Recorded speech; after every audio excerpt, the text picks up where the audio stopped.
Ladies and gentlemen, welcome back to MythVision Podcast. I'm your host, Derek Lambert. Did the ancient Egyptians build the pyramids? Did they build the Sphinx? I mean, we have several what are called pseudo-archaeologists, pseudo-academics online. And I say that, yeah, it's used to pigeonhole and be derogatory, I guess. But like, it's a legit factor when the consensus of experts in the field actually say, no, we have answers to the questions of who built those pyramids, who built the Sphinx, and do we need to go to alien explanations? Do we need to go to ancient lost Atlantean civilizations to explain the origins of these building projects? And so I decided it might be a good idea to get an expert in Egypt and Egyptologist Kara Cooney to join us today, especially since Joe Rogan has had a debate on recently between what are called pseudo-archaeologists and archaeologists, Graham Hancock and Flint Dibble, who I'm going to be interviewing as well soon. Welcome back to MythVision, Kara. Thank you so much for your time. Thanks for having me as always, Derek. Thank you. I struggle sometimes when I watch Joe Rogan. Something enjoyable about some of his episodes. I enjoy his pushback sometimes. He's fair sometimes. In this recent debate, though, I felt, and you probably didn't watch it, but you don't need to have watched it in order to address these questions. I kind of felt like at times I was like, yeah, Joe, good question. And then at times I'm like, Joe, what? And so I hope in this episode we can address a very common question. Did the ancient Egyptians actually build these pyramids? And are there any really good working hypothesis as an expert who's been there just the other day? You were at the pyramids on how they were built. Where did they get these stones? I've heard the statement that they got them 500 miles away and that they weren't getting any of this stone anywhere nearby. Is that debunked? So anyway, wherever you would like to go with this, I am going to have some of your books appear on the screen. I hope people will go and get copies of those, subscribe to her podcast, and much more in the description. Well, I'm here for you, Derek. So whatever you need to ask me, let's go for it. Okay. Did the ancient Egyptians build those pyramids? Hell's yes is my answer. And there's all kinds of evidence for this. So we can start with the very recent discovery of a papyrus, the world's oldest papyrus, inscribed papyrus, which is called the Diary of Merer. It's this dude who had a ship and he transported blocks, and he's telling us how many blocks he transported and that he brought them to the Giza Plateau. And there's that. On the blocks in the pyramids, either the Great Pyramid of Khufu or the Pyramid of Khafre or Menkaure, there are marks on the blocks that show the different crew members or the name of the crew that hauled a particular block. There is the quarry at Tura, where the outer facing stone came from. That has been discovered. There's the quarry at Giza, where most of the limestone for the actual structure of the pyramid came from. And I could go on. I mean, there's all kinds of evidence that suggests no, aliens did not build the pyramids. The pyramids on the Giza Plateau and the Dashore Plateau were built out of stone and cased with a different kind of stone. And sometimes a third stone, as in granite, was brought in 500 miles away from Aswan. But there is clear evidence that these things happen with human hands. But there's a reason that people think that aliens built them, which is just as interesting as anything else. Yeah, I want to get into that because I have close family that are, I'll say there's kind of a conspiracy theorist mode of thinking that really is prevalent online. Who cares what academics say? Who cares what experts in the field say? And I always try to use an analogy of saying, you have a brain tumor?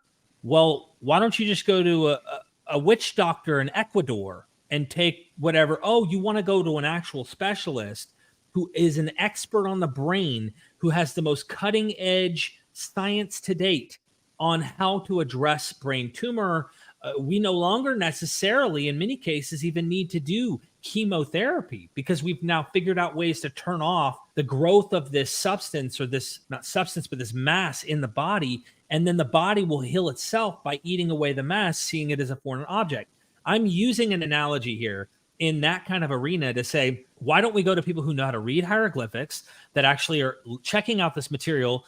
And why is the best explanation not those who said they built them, the Egyptians themselves, as the best plausible hypotheses? I mean, so I have so much to say after what you just said. And the first thing is that I totally get people being skeptical of authority, especially right now, because everyone is out there to make a buck off of you using your body, your health, your rent, your mortgage, your food, what in some way, shape, or form. And everyone is telling you you have to eat this and not eat that, or no, eat that and not this. And it's very, very confusing. And you know, I broke up with a doctor not long ago who wanted me to go on a particular drug that was making me feel very sick. And when I came in and told her that I was using herbs from an herbalist, her head about exploded. And she was so happy that my A1C went down so significantly. And I said, oh, that's not because of the drug that you're giving me. It's because of these herbs that I'm taking because I stopped your drug. And she actually got really angry. And we all know that pharmaceutical companies are making $1 bazillion and to sell their drugs and are not necessarily telling people the truth. So the conspiracy theorists are right in that there is subterfuge about almost everything, and you do have to do your own research or whatever and figure out what the actual truth is. I get all of this. So I appreciate people being skeptical about everything. Now, where the pyramids are concerned, it's an interesting thing because they end up just people who were skeptical at the pyramids and skeptical of people like me, the specialist, the Egyptologist, and I am somehow withholding the truth that I have been initiated into, and I'm not allowed to tell you because it enriches me in some way, and thus I hide it from you. There I have more of a problem because, well, it's not true. I can't necessarily prove it to you, but I can tell you that the pyramids, I just stood in front of them last week, and when you stand in front of a 50-story mountain of stone, it is an awe-inspiring thing, and you look up at it and you think, there's no way that human hands could have built this. This is something special, something extraordinary, something I can't believe exists.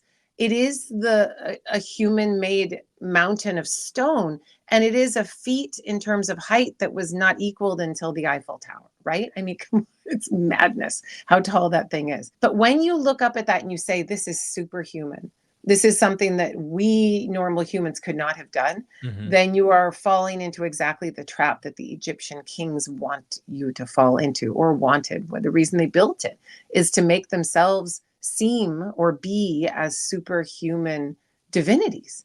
Only a divinity could build something like that. So the raison d'etre, the very purpose of the pyramid, is to prove to people that the king is a god and that only gods could build such a mountain of stone. Even if they see it happening right in front of them, one course, then another course, then another course, the fact that it keeps growing over a decade or 2 decades is a miracle in and of itself. And people think, well, anybody who can engineer something like that must be a god.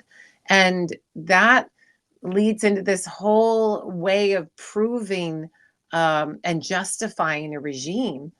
And so I would say that if you go down that route, then you're probably susceptible to other authoritarian talking points. That those things might work well on you. So that's an excellent jump off point to kind of compare something. When we're reading ancient literature, if it's Assurbanipal II, if it's King, name one, right? In Egypt, if you're reading the Bible, I try to emphasize this, the authors, these scribes, there is oftentimes a propagandistic goal in achieving their perception, what they're trying to aim at.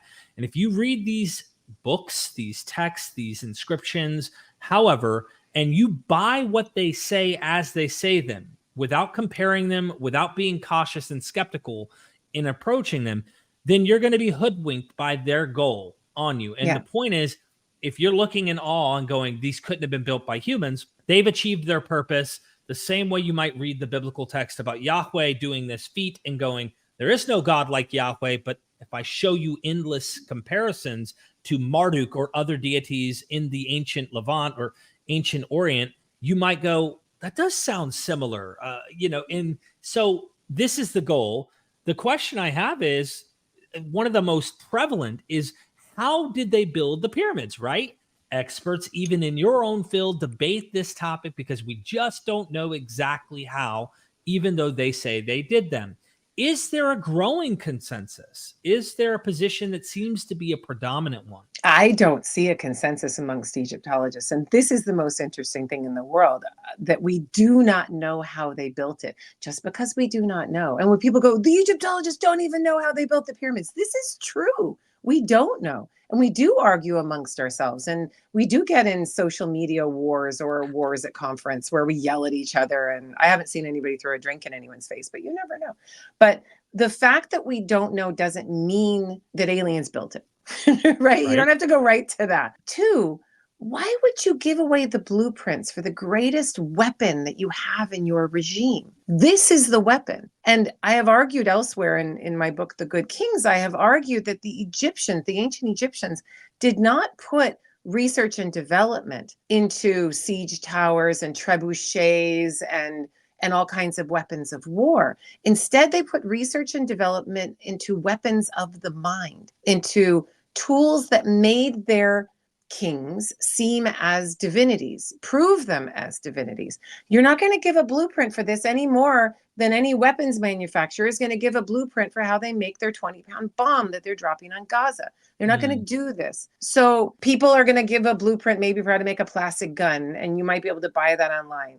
There are things like this, but nuclear bombs, we don't print out the blueprint when we make them, because it is such a thing of power that letting people know how you did it is part of the power. Have we ever used a nuclear bomb? Yes, we have twice, and then Bikini Island and other places, right? But not against, we have used these bombs twice. It hurt that island. Yeah, I know what you mean. Yeah. Right. But most of the power of the nuclear bomb is in the fact that only we know how to make them. Other people don't know how to make them. That this, when other people start to try to make them, then we have sanctions against them. It's as much about the know-how as anything else. So it surprises me not at all that we don't know exactly how the Egyptian pyramids were built, at least the pyramids made of stone through and through, which was a very brief moment in time. Snefru, King Khufu's father, Khufu, Jedefra, Khafre, Menkaure, and then it stops. That's it. How long is that? A span of how long? I mean, we're talking about 150, 200 years at most. It's a very, if we include Djoser of the Third Dynasty, which is the largest monumental stone structure and the first monumental stone structure in all of human history, end of the Third Dynasty, yeah, we're talking about 200 years. And that's it. It's not a long-lived thing. The Egyptians built dozens of pyramids, and there were pyramids of the 12th dynasty thereafter, but they're mud brick and faced with stone and much smaller than anything that was on the Giza plateau. It also was,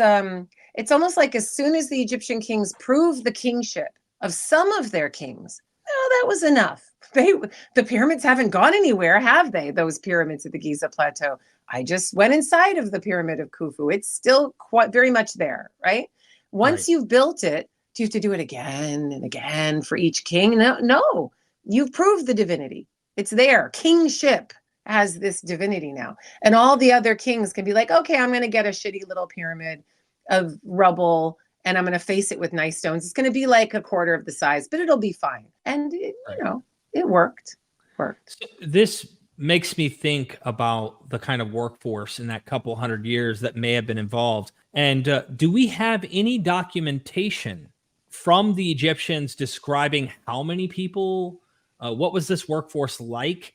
It was the money, as someone who might know about the economy at this time, it sounds like they had the know-how, not only the know-how, or at least aware of the best architectures in the world at the time in the known world, but also the capability financially to afford bringing in the stone, bringing in the brightest minds, the best laborers and such. Is there any evidence for this? So much evidence, and you do have to piece it together bit by bit, but it's there. We know the architect of the Great Pyramid on the Giza Plateau, and we have a statue of him, and he's got man boobs. His name is Hemiunu, and he depicts himself super fat and happy, prosperous. This wasn't something to be ashamed of in the ancient world. It meant that you had extra calories and you could fill up your belly beyond its capacity every time. So we know who the lead architects were, the engineers. We know who the skilled laborers were, because Zahi Hawass and Mark Lehner, about 20 years ago, they uncovered a graveyard full of marked, inscribed tombstones for the skilled laborers. They're not the nicest tombs in the world, but they're stone tomb chapels, and their tomb shafts were underneath. And these men were skilled stone cutters, stone dressers, engineers of various kinds, and they passed on their skills to their sons. All of those tombs are presenting the information about these people in an idealistic fashion. So you have to, you're taking all available evidence, but you have to go beyond what the evidence gives you. It's like going into a graveyard of, it's Salem, and finding the graves of certain people, and you only have like a tombstone for maybe somebody who was killed as a witch, and you have the tombstone, but you don't know exactly what their life was. You have to just work with what's going on, and then you've pieced together the other information using other documentation. On the Giza Plateau, near the Wall of the Crow, there is this graveyard that was used for generations. And you have their titles, so there's stone cutters and stone masons and stone dressers, and have all of and inscribe people who are draftsmen and able to do all this work. They don't leave biography saying, "It was a lovely day today, and I walked over to the pyramid and started my daily labor." I mean, you're not going to get that kind of thing. You're just going to get the detritus of life and death that they leave behind, their lineage, and bits and pieces about the apprenticeship. And then you have information about a mass of unskilled laborers as well that would have numbered in the thousands. And you have information on the blocks themselves that are marks of particular crews. And people have been able to say, oh, okay, there's this many crews, and then these crews all grouped into this larger group and into this larger group. And you could do it like an army group, right? You have a company, and then I'm not good at my army lore. What do you have? A company, and then it goes into a troop, and then a company, and then a brigade, or I don't know. Right. But similar kinds of numbers, right? And it seems that there were two groups of a couple of thousand, one for each side, and that you had an overseer of that. And then those were split up into different groups, and those groups competed with each other, these groups of unskilled laborers. And then they had skilled laborers that were working with each group, right? So they would be there the whole time. So then you have an understanding that when the pyramid was being built, there was a group of skilled laborers who were there all the time. This was their home. This is where they lived. This is where they were buried. And then there were this mass of men, kind of like an auxiliary military force, brought in seasonally. And this makes perfect sense if any of us had been to Egypt before they built the Aswan High Dam, because every year the Nile floods. Doesn't anymore because that flood is controlled. But in ancient times, and before they built those dams, the Nile would flood way beyond the area of the river basin out into the floodplain. And that flood enabled all kinds of things. It enabled the king to send out his tax collectors and go get all that grain and tax the shit out of his people. It also allowed him to pull people in, to draft people into service, to work for him. And it allowed him to move stone. Easy, lots of stone. You quarry it, you stick it on a boat, it may weigh tons, doesn't matter. You have all the water in the world, and it's flooding right up to your pyramid. You can build some canals to make that a little easier, but you've got all the stone that you need. And so the flooding itself is like this way. I want you to think of it, the Nile is like the artery that helps bring all of Egypt together. This 600-700 mile expanse within this plateau, within the Egyptian space as a nation state now, it brings Egypt together. But when the Nile is low, Egypt fragments into all these different parts. And this warlord's going to do this thing his way, and that governor's going to do this thing that way. Food but is the sparse, right? There's food is sparse, or they're living off of the stored things, and actually they're probably harvesting when the river is low. But then, they all know that river is going to flood again. And when that river floods again, then the king is going to send out his men, and he's going to send out tax collectors. He's going to send draft collectors. He's going to draft people into service, go into a village and say, how many men do you have? I need these men. One thing Egypt never lacked in the ancient world and still today is people.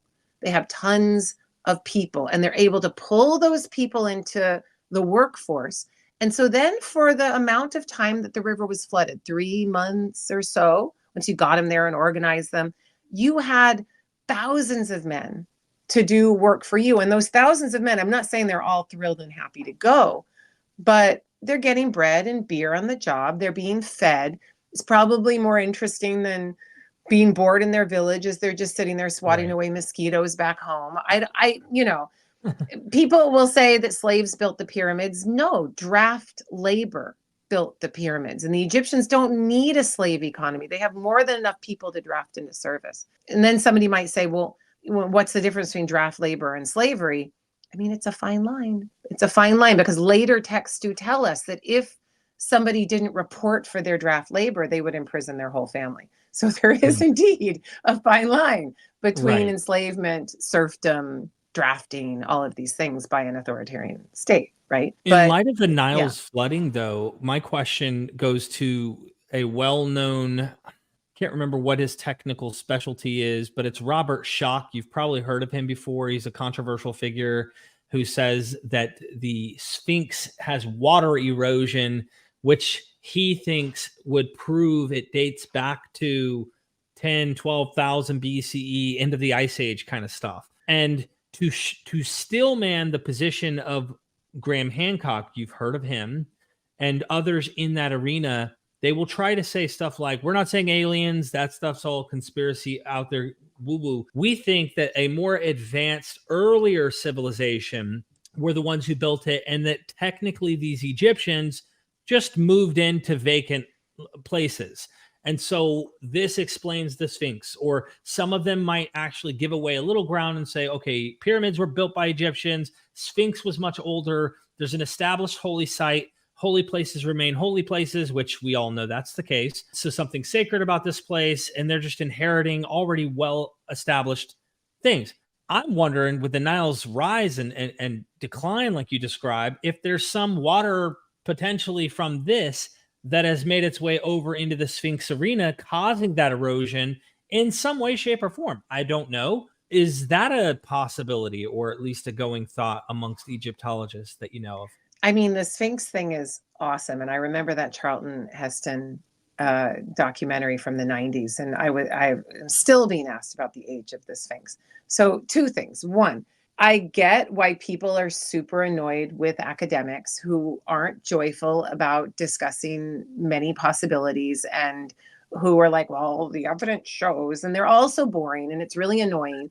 And we don't hypothesize enough, and we're not joyful about our pursuits. And we shut things down with obstacles, territoriality, and it's awful. And I've been accused of all kinds of things by my own colleagues that I hypothesize too much, sure. But I find it sad that somebody like Nicholas Reeves can come up with the theory that there's a tomb behind Tutankhamun's tomb.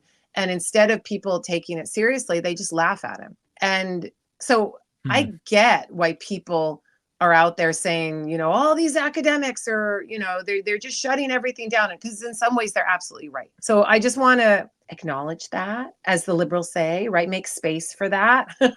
So we have that issue, right? But the Sphinx is, of course, hundreds of thousands of years old. Do you know why? Because it's part of the living rock. It's part of limestone that was deposited there by massive waters and oceans. And you can go out into the desert, I think it's on the western side, where there's the Valley of the Whales. And you can go out and see all of these whale skeletons that are deposited out there because this place used to be a marine bed. And so the idea that the Sphinx has erosion on the side that suggests there was water at one point, I mean, yeah, probably. Somebody might say, oh, but it was cut at a certain point that it shows this kind of water. What many of these people don't know is that wind erosion, it mimics many of the same things that water erosion does. And we have to also remember that the Sphinx must have been a sacred outcropping of stone that looked like a lion before any king decided to put his goddamn face on it.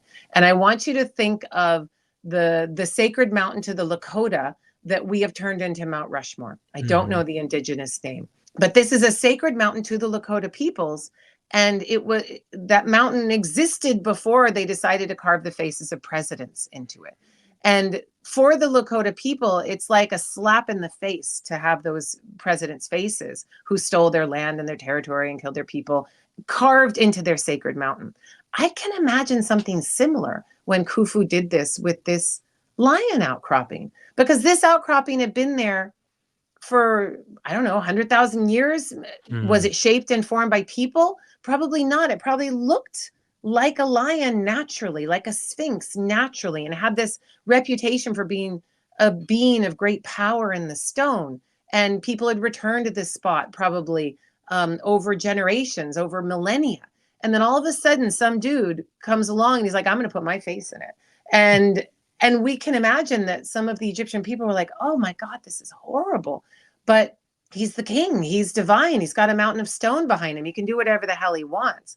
We only see the face. It's like looking at Mount Rushmore as only the president's heads, when this thing is an outcropping, a natural outcropping of stone in a marine bed layer that's been there for, millennia, beyond millennia. Yeah. And wind erosion does all kinds of crazy things to layers of limestone that are laid down in different sedimentary. I'm no geologist, okay, so don't come at me.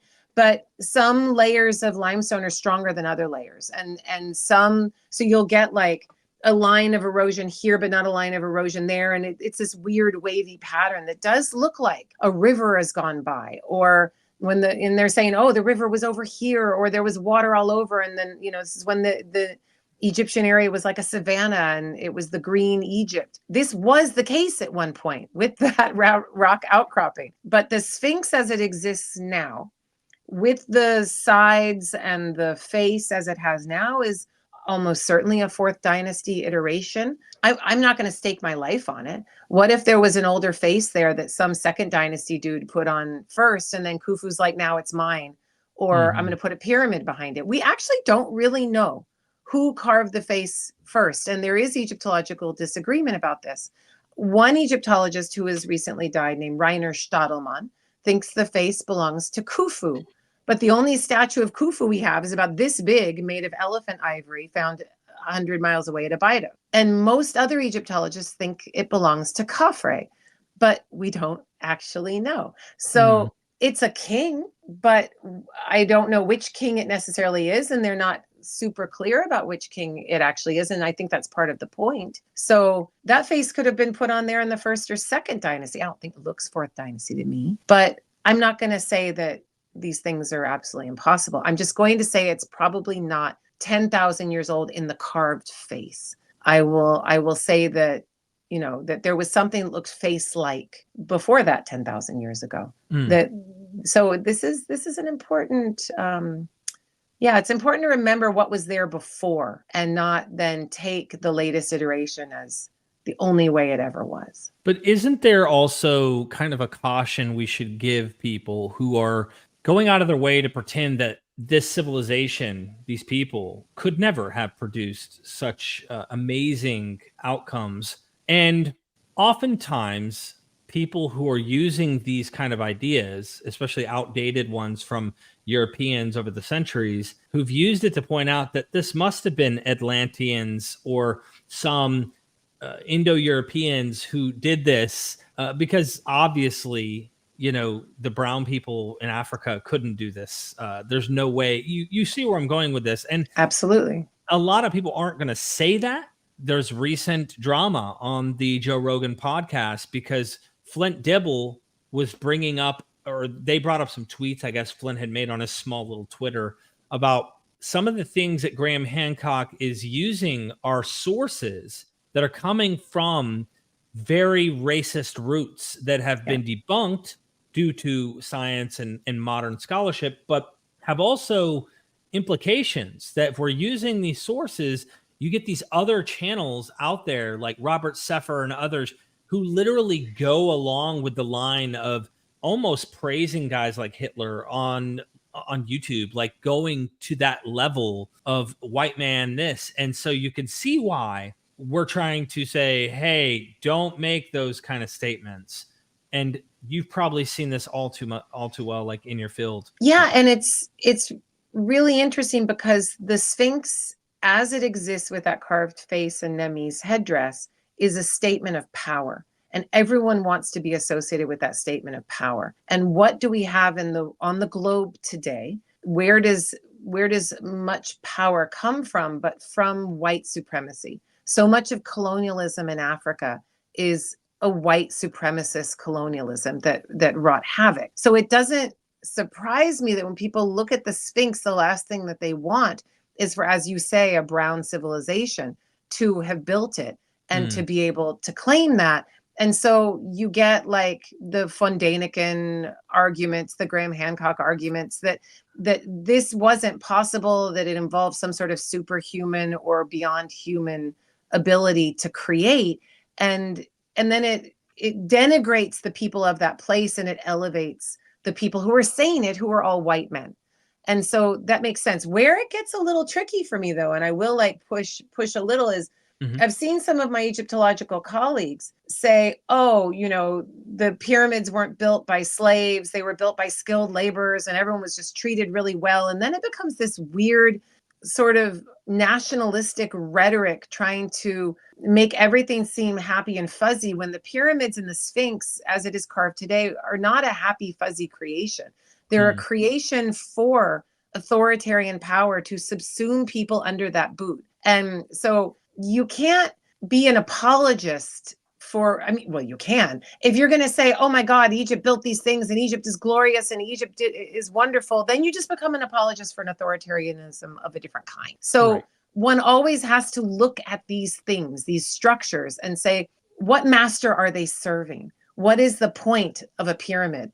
And, a pyramid, like an obelisk, like a monolithic column, like a colossal statue, they're all big phallic symbols, if I may. They're all just big, giant penises of power put up all over the place. The pyramid is? Yes. Pyramids. How high can you build? Okay. How high can you build, right? How big is your power? Size matters was the name of my chapter for that. So when I was talking about Khufu, I said size matters because he needed to be the biggest. It is as penile as you can possibly get. Right. As we've covered some of this in our course that's going to come out. Fingers crossed one day. We're working on it. We're working on it. There's so much sexuality built into the mythology. It's a normal human thing. And this is not unique to Egypt. This is all over the Levant, all the way into Mesopotamia. It's all over the world, really. But this point about the pyramids, I want to ask a few very popular questions that a lot of people online don't agree with. Were they really built as tombs, or was that a secondary function that, oh, well, look, we built these massive penises in a sense. Now we need to go die in them, or at least be buried in them. Was this part of the project of making a tomb? Yeah, I like this question. I like the public skepticism about it being a tomb because everyone knows it is so much more. So, and people have a problem with, you put all of this energy into something so that you can just bury someone. What's the point of that? Which is, we both know in our bones that's not true, but something can be two things at the same time. So you can say this is a tomb for someone and his sarcophagus is there. And at the same time, it is a testament to authoritarian power that lasts until this very day and still works on our minds to this very day. Both of those things can be true. Now, as for the tomb aspect, the people who were saying that it can't be a tomb are saying there's no inscriptions in there that are funerary in the Giza Plateau pyramids, the one of Khufu, Khafre, or Menkaure. And they would be correct. The inscriptions in them are the crew marks or other informal inscriptions that are not formalized. But in the same way that the Egyptians didn't write down how to make their weapon of the mind and leave it for all posterity to find on a papyrus, they didn't write down the very sacred ritual texts that we now call the pyramid texts until much later, a couple hundred years after this. And they kept all of that very close to the vest, not telling everyone how the king was resurrected. Instead, when the king was put into the tomb with, we have to assume, all kinds of treasures, rituals were chanted aloud for the king so that he could be resurrected, and then they blocked it all up and they left. And then constantly they did rituals in the funerary temple for the cult of the king. So the funerary temple does have texts and inscriptions that do name the king, that do talk about the king, maybe not talking about his burial overtly, but the texts clearly mark it as a burial place for the king. People can't expect there to be treasures left inside of this tomb. It's a beacon for tomb robbers. I mean, everyone knows that there's stuff buried inside there. Doesn't matter that they plugged up the tunnel with granite blocks. Who cares? You just dig around them because it is a mountain of limestone in every other direction. So you just get a bunch of guys and dig around the granite plug, and you can get into the burial chamber and get whatever you find inside of there. The robbery of the pyramid tombs almost certainly happened as soon as the Old Kingdom failed in the first intermediate period around 2000 BCE. So just knowing the geopolitics of the place and the time, you're not going to expect to find anything in there. But it's a super cool thing that they're still finding chambers in the Great Pyramid, and they don't know what they are. So there's a lot we still don't know. Again, doesn't mean it's built by aliens, just means it's really freaking cool. As far as the mythology goes, because one can say these are partially burial sites for the kings. We've talked about this in the past, that when you go that far back to the time these were built and the time in which they would have buried these pharaohs, the religion had the head honcho, the guys whose dicks are represented in the building of these pyramids, to be the ones who are actually the active participants in that mythology through and through, the resurrection, to become divine, the whole nine. Whereas it wasn't until later that the common folk would have been able to participate in the same manner, or at least the same attributes of the mythology applied to them. And that leads me to kind of a double-edged sword kind of question here, or at least two birds, one stone kind of question. That is, when they built these pyramids, we see alignment with celestial bodies. We see mythology built into where and how it's angled and the whole nine. Is this, in a sense, getting a little esoteric for those who really, really believe that there's like magical energy fields and all this kind of stuff? Is this, in a sense, to the ancient mythology, a catalyst? The phallus reaches to heaven. They're kind of transporting them to the Milky Way, to the celestial land in their minds. Is this something that you think is going on? All of this is true, what you've just said. You're not going to build a monument to your king and just say, king is powerful.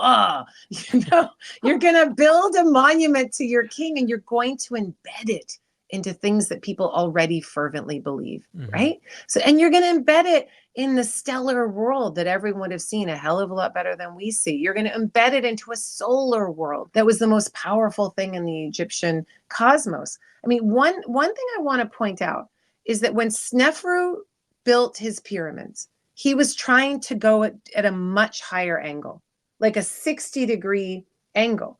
And he was unsuccessful. It cracked. The first one at Meidum just kind of collapsed. And then the second one that he tried, the bent pyramid at Dashore, cracked, so that they have this pyramid that's going up pretty steep, and then it has this top that's like wah wah, because they